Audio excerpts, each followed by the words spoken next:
ম্যাট্রিক্সের ব্যবহারিক সমস্যার সমাধান।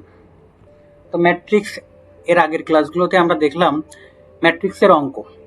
তো ম্যাট্রিক্স আসলে আমাদের বাস্তব জীবনে বা ব্যবসায়িক জীবনে বা আমাদের বাস্তব জীবনে কি কাজে লাগে সেই সংক্রান্ত কিছু অঙ্ক আমরা এখন দেখব। ব্যবহারিক সমস্যা, যেমন এখানে একটি অঙ্ক দেওয়া আছে, একটি গার্মেন্টস কারখানায় ABC 3 মানের শার্ট তৈরি হয়। নিচের ম্যাট্রিক্স দ্বারা ঢাকা ও চট্টগ্রাম শহরে এক সপ্তাহে বিক্রিত শার্টের পরিমাণ দেখানো হলো। এই পরিমাণটা হচ্ছে কিউ বা কোয়ান্টিটি সমান সমান 400, 300, 200, 300, 200, 100। ABC মানের প্রতিটি শার্টের উৎপাদন খরচ যথাক্রমে 100, 200, 300 টাকা দেখানো হয়েছে। ওই সপ্তাহের মোট ব্যয় নির্ণয় করো। তো ম্যাট্রিক্স ব্যবহার করে আমরা এখন এই মোট ব্যয়টা নির্ণয় করব।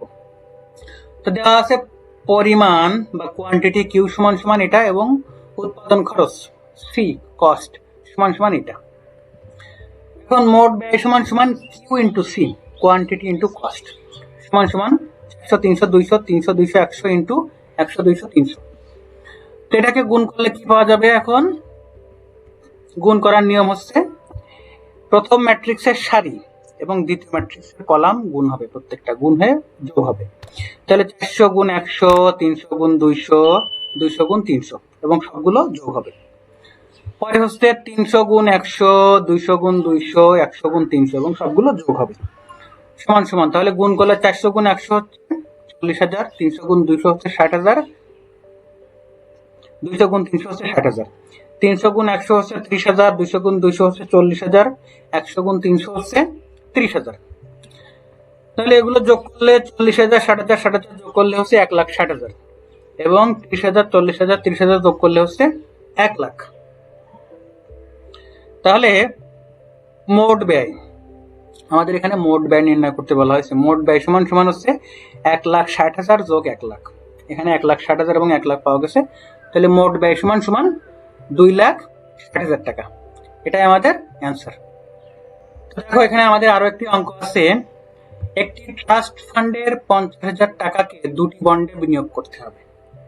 প্রথম প্রকারের বন্ড থেকে 5% এবং দ্বিতীয় প্রকারের বন্ড থেকে 6% হারে সুদে মোট 2,780 টাকা সুদ পাওয়া যাবে। কোন প্রকারের বন্ডে কত টাকা বিনিয়োগ করতে হবে? ম্যাট্রিক্স ব্যবহার করে নির্ণয় করো। তো এটা আমরা এখন দেখব।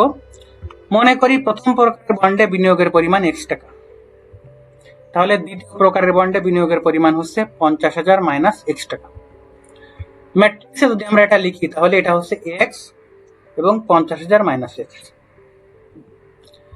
এবং 5% এবং 6% সুদকে যদি ম্যাট্রিক্সে প্রকাশ করি তাহলে 5% মানে হচ্ছে 5/100 এবং 6% মানে হচ্ছে 6/100। যেহেতু দুই বন্ড মিলে প্রাপ্ত মোট সুদ 2780 টাকা, 2,780 টাকা, সেহেতু এই প্রথম ম্যাট্রিক্স x এবং 50,000 মাইনাস x ইন্টু 5/100 তারপরে 6/100, এই দুইটা ম্যাট্রিক্স আমরা গুণ করলাম সমান সমান 2,780। তো ক্যালকুলেশন করলে কি পাওয়া যাবে? এই ম্যাট্রিক্সের সারি এবং এই ম্যাট্রিক্সের কলাম গুণ হবে। তাহলে x ইন্টু 5/100 এবং 50,000 মাইনাস x ইন্টু 6/100 সমান সমান 2780। তাহলে 5 into x 5x divided by 100 plus 50,000 minus x into 6 divided by 100 সমান সমান 2780। 5x by 100 plus 6 into 3 lakh minus 6x by 100 সমান সমান 2780। পরে হচ্ছে 100 এবং 100, তাহলে এখানে যদি আমরা 100 এবং 100 কে কমন নিই, লসাগু করি, তাহলে উপরে হচ্ছে আমাদের 5x প্লাস এখানে হচ্ছে 3 লাখ মাইনাস 6x,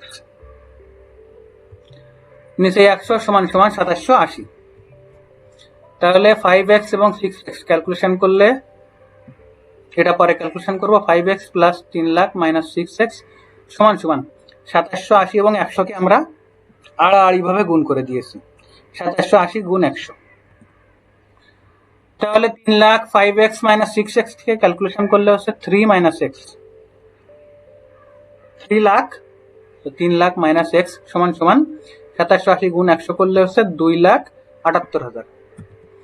পরের লাইনে মাইনাস এক্স এ পাশে রেখে 3 লাখকে ও পাশে নিয়ে গেলে হচ্ছে 2,78,000 মাইনাস 3 লাখ মাইনাস এক্স সমান সমান মাইনাস 22,000 বা 22,000। তাহলে এক্স সমান সমান 22,000। তাহলে 50,000 মাইনাস এক্স সমান সমান হচ্ছে 50,000 মাইনাস 22,000 সমান সমান হচ্ছে 28,000। তাহলে আমাদের এক্স এর মান বের হলো 22,000 এবং 50,000 মাইনাস এক্স এর মান বের হলো 28,000।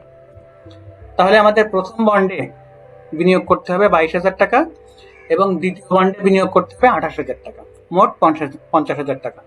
তাহলে আমরা উভয় প্রকারের বন্ড থেকে মোট 2,780 টাকা সুদ পাবো।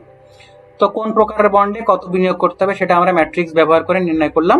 এটা হচ্ছে আমাদের অ্যান্সার।